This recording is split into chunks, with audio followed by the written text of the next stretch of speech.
ایران امریکہ معاملے پہ مزید گفتگو کو آگے بڑھاتے ہیں. ہمیں جوائن کر رہے ہیں ماہر بین الاقوامی امور منور حسین صاحب اور سابق سفیر ڈاکٹر جمیل احمد خان صاحب. آپ دونوں صاحبان کا بہت بہت شکریہ. اسٹارٹنگ کے منور حسین صاحب. منور صاحب, ایز وی ٹاک ایک خبر ابھی آئی ہے 10 منٹ پہلے, دیٹ از کہ یو ایس جو ملٹری ہے اس نے 2 لوگ ہیں ان کو ویسل ہے ایسٹرن پیسیفک میں, دیٹ وینیزویلا اسٹریٹ, اس میں انہوں نے مار کے ختم کر دیا ہے اور کہا ہے کہ جی یہ نارکو ٹیررسٹ, وہ جو امریکہ کا بیان ہے. میں اس کو جوڑ رہا ہوں اس چیز سے کہ وہ لوگ جو یہ کہہ رہے تھے کہ کچھ نہیں کر سکتا امریکہ, کوئی اٹیک نہیں کرے گا اگر ہارموز بند ہو جاتی ہے, سیریس لینا چاہیے اس معاملے کو, امریکہ کچھ بھی کر سکتا ہے. پہلے تو بہت شکریہ آپ کو, آپ کے دیکھنے والوں کو, آپ کی ٹیم کو, آپ کے مہمانوں کو سلام. دیکھیے یہ جو بلاکیٹ والا معاملہ ہے یہ ان افیکٹو اسٹریٹجی ہے. اگر یہ آرگیومنٹ ہم لیں کہ اس بلاکیٹ سے ایران گیو اپ کر دے گا, میرا خیال ہے یہ ایک فضول آرگیومنٹ ہوگا. اور اس وقت جو دنیا کے کی ممالک ہیں وہ امریکہ پہ پریشر بلڈ اپ کیے ہوئے ہیں کہ اس بلاکیٹ کو آپ لفٹ اپ کریں. مثال کے طور پہ سعودی عرب نے بڑا اچھا آرگیومنٹ دیا ہے امریکنز کو کہ اگر آپ یہ بلاکیٹ کیری آن کریں گے تو اس کے نتیجے میں باب المندب بھی بند ہو جائے گا, تو اسے آپ کس طرح ٹیکل کریں گے. جی. دوسرا, ایرانیوں نے تھریٹ کیا تھا کہ اگر ہمارا بلاکیٹ جاری رہے گا تو مڈل ایسٹ کی کوئی بھی پورٹ استعمال نہیں ہوگی, ہم اس کا بلاکیٹ کرنے جا رہے ہیں. اور پھر چائنیز جو ڈیفنس منسٹر ہیں ان کی طرف سے بھی تھریٹ آ گیا کہ ہمارا ایگریمنٹ ہے ایران کے ساتھ انرجی کا, اور ہمارے معاملات میں کوئی انٹروین نہ کرے, اور ہم کسی کے معاملات میں انٹروین نہیں کرتے. تو میرا خیال ہے کہ کیا امریکہ جو کہ اس وقت ایرانی وار کی دلدل میں پھنسا ہوا ہے وہ ایک اور جنگ افورڈ کر سکتا ہے. میں آپ کو تھوڑا تاریخ کے آئینے میں لے جانا چاہتا ہوں کہ کینیڈی کے وقت میں ایک اسٹریٹجی بنی جس کو فلیکسیبل رسپانس کہا جاتا ہے. وہ فلیکسیبل رسپانس یہ تھا کہ 2 میجر وارز اور ایک آدھی جنگ ہم کہیں بھی دنیا کے حصے میں لڑ سکتے ہیں. ایک یورپ کے اندر میجر وار ہو سکتی ہے, ایک مڈل ایسٹ میں ہو سکتی ہے, اور آدھی وار لیٹن امریکہ کہیں بھی ہو سکتی ہے. لیکن جب ویتنام وار ہوئی تو پتا چلا کہ ایک چھوٹے ملک کے ساتھ بھی جنگ امریکہ نہیں لڑ پاتا, اور 58,220 کیجولیٹیز امریکنز نے لی, 2,000 مسنگ تھے. 7 سال کی نیگوسیشنز کے بعد وہ انہیں معاہدہ کرنا پڑا. تو جو پاور ہوتی ہے, اسپیشلی ملٹری مسل ہوتا ہے, اس کا ریئل ٹیسٹ جو ہے وہ جنگ ہوتی ہے. جنگ میں پتہ چلتا ہے کہ جو آپ نے بیانات دیے تھے, جو نفسیاتی اثر آپ نے ڈالا تھا, وہ کام کر رہا ہے یا نہیں کر رہا. دوسرا یہ کہ جو کائنیٹک پاور ہوتی ہے اس کا مقصد یہ ہوتا ہے کہ آپ کو فورس کر کے بات چیت کے لیے ٹیبل پہ لایا جائے. جی. تو ایرانی تو پہلے ہی تیار ہیں بات چیت کرنے کے لیے. 1962 میں جو کیوبن میزائل کرائسس کے دوران نیول بلاکیٹ کیا تھا سوویت شپ کا, وہ اس لیے کیا گیا تھا کہ ٹیبل پر آ کر بیٹھ کے بات کریں, اور وہ بات چیت بڑی سکسیسفل رہی تھی. ہاٹ لائن قائم ہوئے تھے, اور بیلسٹک میزائلز سوویت نے کیوبا سے ہٹا لیے تھے اور امریکن سے ترکی سے ہٹا لیے تھے. تو میرا خیال ہے کہ یہاں تو ایرانی تیار ہیں, اور خوشائن خبر یہ ہے کہ غالباً جمعرات کو ایک اور راؤنڈ ہونے جا رہا ہے پاکستان کے اندر دونوں ممالک کے درمیان میں, اور عین ممکن ہے کہ پریزیڈنٹ ٹرمپ صاحب خود تشریف کریں.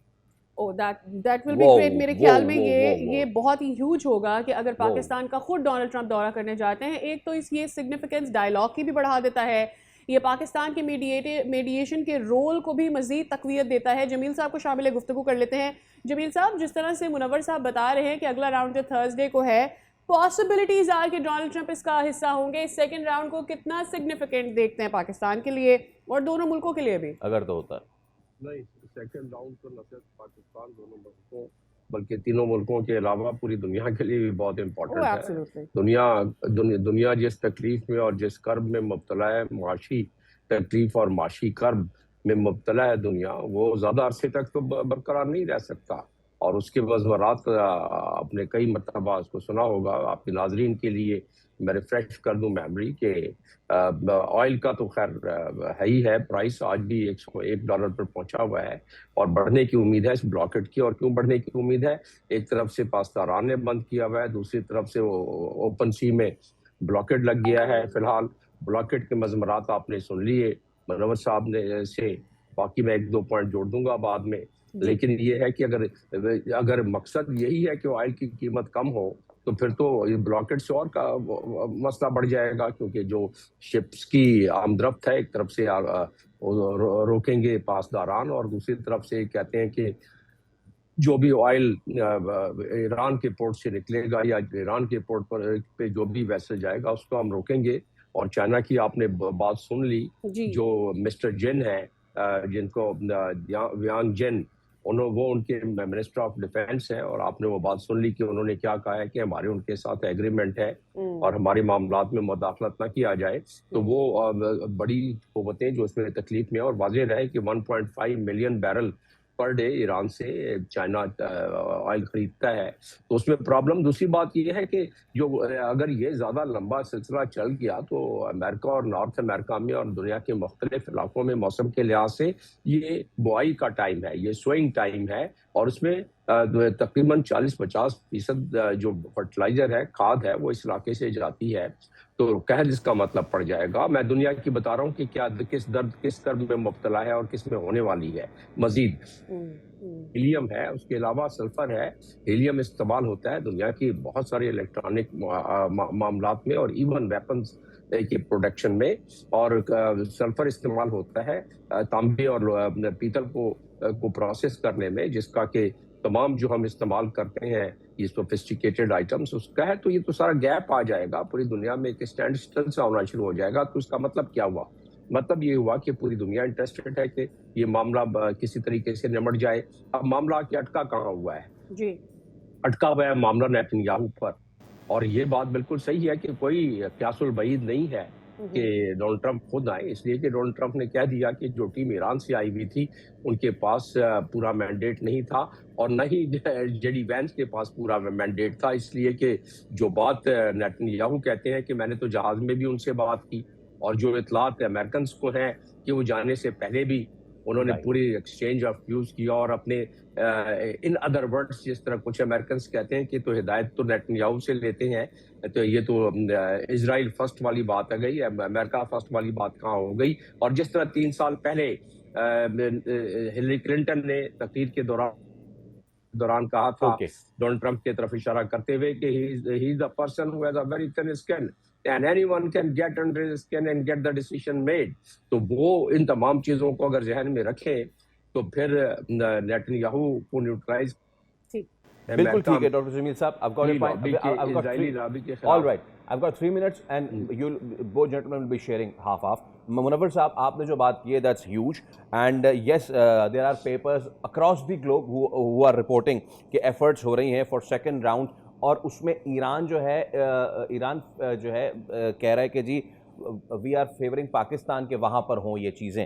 مین وائل سعودیہ کا دورہ وزیر اعظم شہباز شریف کا, سو a lot is happening. یہ کب ہونے جا رہا ہے, یس, اور کیا اس سے ایکسپیکٹیشنز ہم رکھیں؟ دیکھیں, پاکستان سے اسٹیٹ مین شپ اس وقت جھلکتے ہوئے نظر آ رہی ہے, اور ہمیں پتا ہے کہ جو مڈل ایسٹ ہے اس کا جو security, economic and political structure ہے جو امریکہ نے قائم کیا تھا وہ ڈسمینٹل ہو گیا ہے, اور یہی اس وار کا ریزلٹ بھی ہے.